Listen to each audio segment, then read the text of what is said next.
À Paris, je devais avoir 1 heure de RER pour aller jusqu'à mon travail.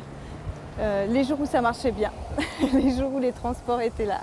En venant au Québec, Lise voulait changer de vie. Paris réussit. En quelques mois, elle a trouvé un grand appartement et surtout un travail équivalent à celui qu'elle avait à Paris. Au printemps dernier, grâce à un accord entre la France et l'Ordre des travailleurs sociaux du Québec, son diplôme a été reconnu.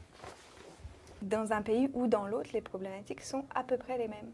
Elles ne sont pas toujours traitées de la même façon. Des problèmes de violence conjugale, des problèmes de délinquance, des problèmes de drogue, il y en a des deux côtés. Comme Lise, ce peintre en bâtiment n'a pas eu besoin de reprendre ses études. La grosse différence surtout, c'est dans le salaire. En France, j'étais à 11 € de l'heure. Ici, je suis à 27 $ en résidentiel de l'heure. Le fait que j'ai eu ma carte de compagnon me donne quand même énormément plus de possibilités. Plus de 50 accords ont déjà été signés pour faciliter les échanges dans des secteurs clés. Construction, métiers de bouche, ingénieurs, professions de santé. Le Québec manque de main-d'œuvre. D'ici 2013, la province devra recruter plus de 700 000 personnes. Ça équivaudrait à 6 millions d'emplois en France.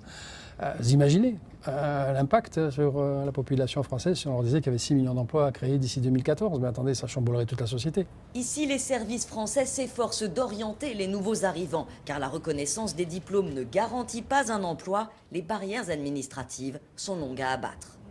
Pour les sages-femmes, c'est bloqué.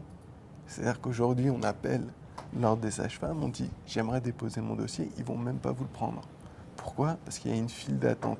Pour les gouvernements, ces accords doivent devenir un modèle. Ce n'est qu'une question de temps. L'Italie souhaiterait, par exemple, signer une telle entente. La Tunisie souhaiterait signer une telle entente. Alors donc, on a besoin de travailler avec ces ordres professionnels et le faire correctement. D'autres accords sont attendus pour les chimistes, carrossiers, pâtissiers. Le chantier sera bientôt achevé.